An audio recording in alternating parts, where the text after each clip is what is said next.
Hey everyone, this is Nitro. In this video, I thought I would do a tier list of the heroes in the Walking Dead All-Stars, but more specifically, I'm going to go into the 5 heroes that are useful for each faction because of camp defense, where the initial camp defense, you can use any hero you want, so your best possible party of 5 heroes.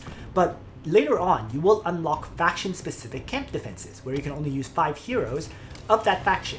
So you can't use, for example, this one, you can only use 5 heroes of the Bystander faction. You cannot bring ally, neutral, overseers, or warlords.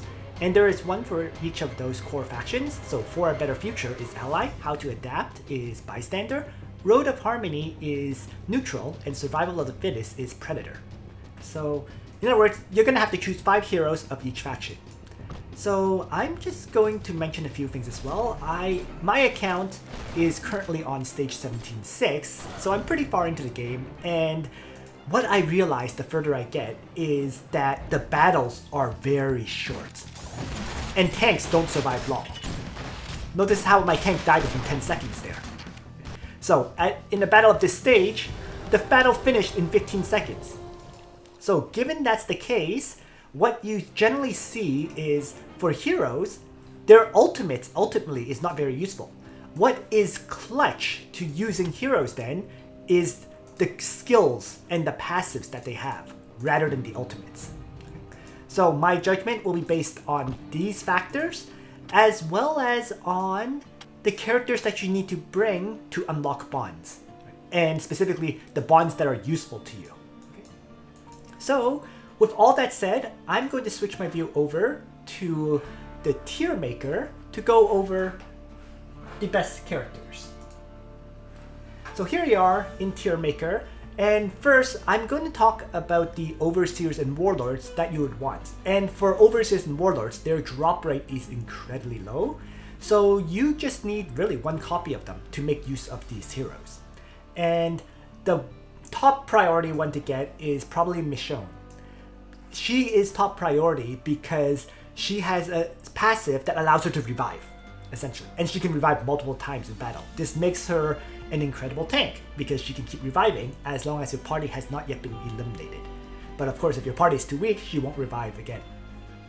Next, the second really good overseer and warlord is Ezekiel and Shiva.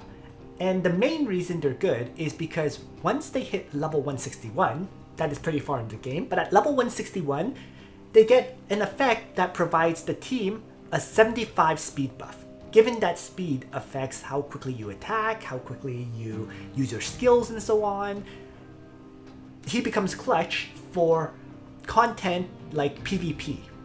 So not that good for PvE content because the low level, the epic level, can be a struggle, but in PvP, that speed buff is huge. And the third overseer and warlord that is really good is Negan. Nobody really likes him, but the fact of the matter is, in this game, he provides his party with an energy buff. And getting more energy means that you can use your ultimates quicker. So as a result, he definitely has its use. As for the rest, it's too difficult to get duplicates or copies of them to make them really worth using, or at least in my opinion. Other players may have a different experience.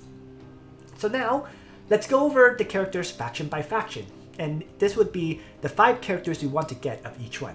I'll start with the neutral faction. Actually, I'll start with the core characters that you want to clear and use for clearing chapter battles and so on.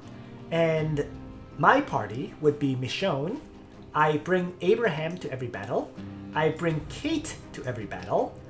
And then there would be 2 more characters, and the 2 I personally recommend, given I play neutral mainly, is I would bring R, because R can apply a lot of crowd control effects, stunning the enemies. And the last character would typically, for me, be Magna for a speed bonus. Once again, Ezekiel also does the same thing with the speed bonus, but he requires a much higher level for the speed bonus compared to Magna. So eventually you would likely replace Magna with Ezekiel and Shiva, but early on, Magna's the one to use. So those are the characters that I typically use. Now, then with all these neutral characters added in, I just need to throw in one more neutral character for use. And that most likely would be Denise, to provide that faction a healer. Of course, there are other options. Sebastian can do some healing, and so can the new hero, Anna. So I don't have an image for Anna yet, but Anna can also function here. So there are options.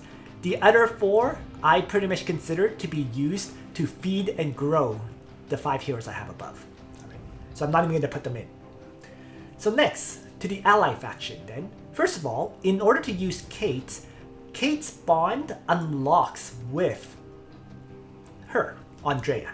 Okay. So you're going to build her up, at least at the bare minimum to Unique Plus, and most likely to higher.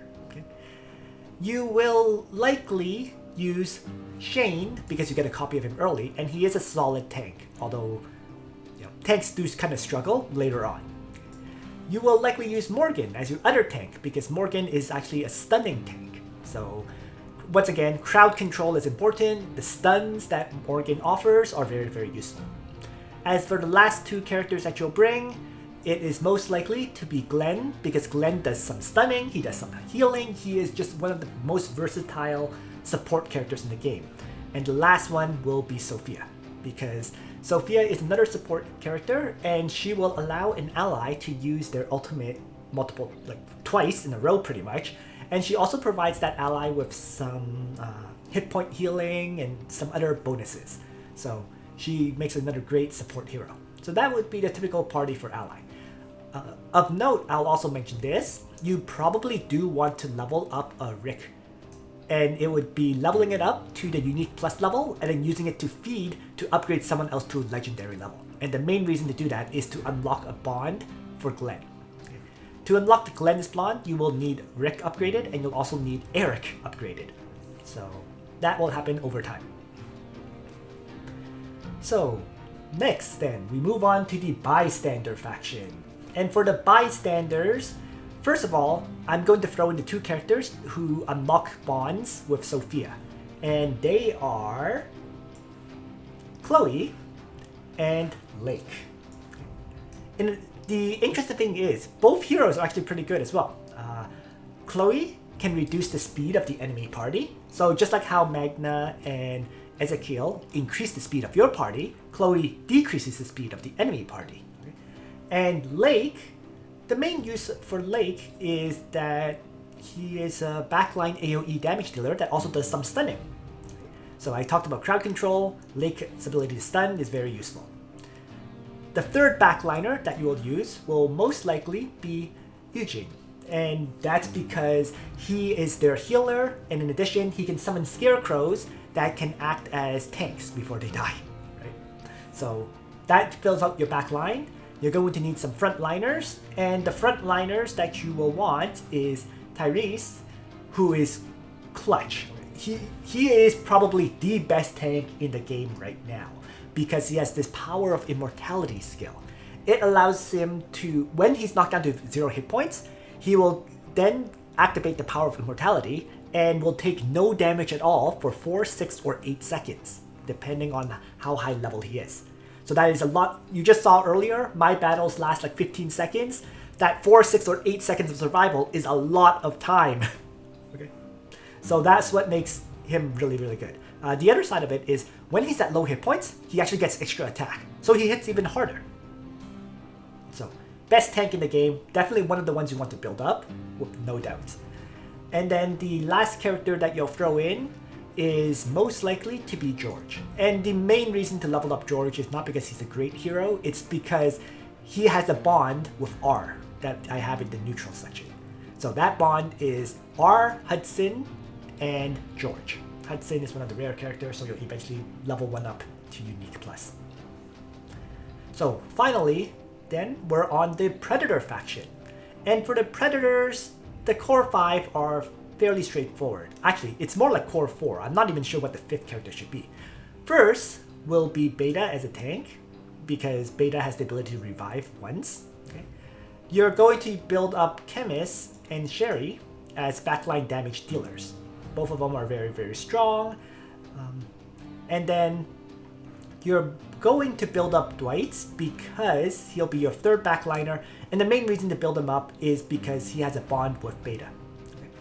And for the fourth character, honestly, I don't know yet. To be perfectly truthful, I actually don't know who the best fourth character out of this bunch is. It may very well be, let's say, Rhina, because she has the ability to revive once as well. But yeah, it's a struggle of these remaining characters. I do know that the Governor and Alpha and Negan have their own bond as well, but getting copies of Negan to upgrade that bond is very, very difficult. So that's why I haven't thrown them in. So again, I'm not sure who the fourth character is. Maybe you can let me know in the comments below about the fourth top tier character for Predator, because right now I don't know.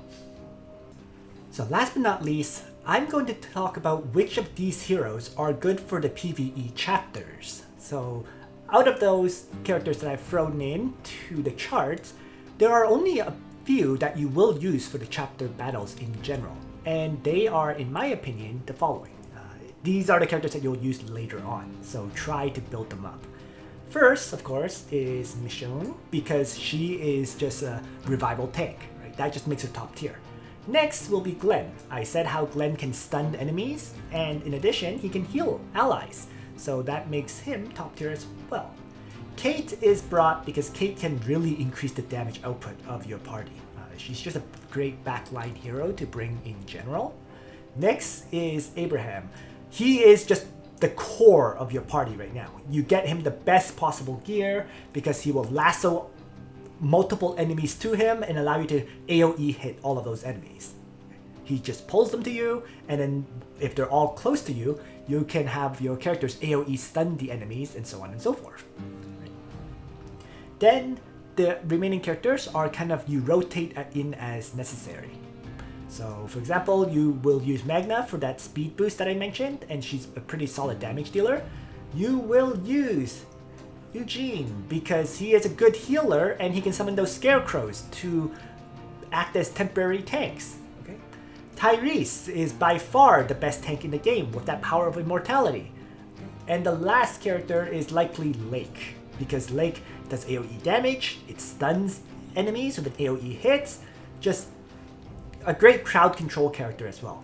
With these 8 characters, by rotating them in as necessary, you should be able to clear all content in the game. So these would be the characters that you would need to succeed in this game. So thanks for watching, everyone. I hope you found this video useful to you, and on that note, Nitro ends.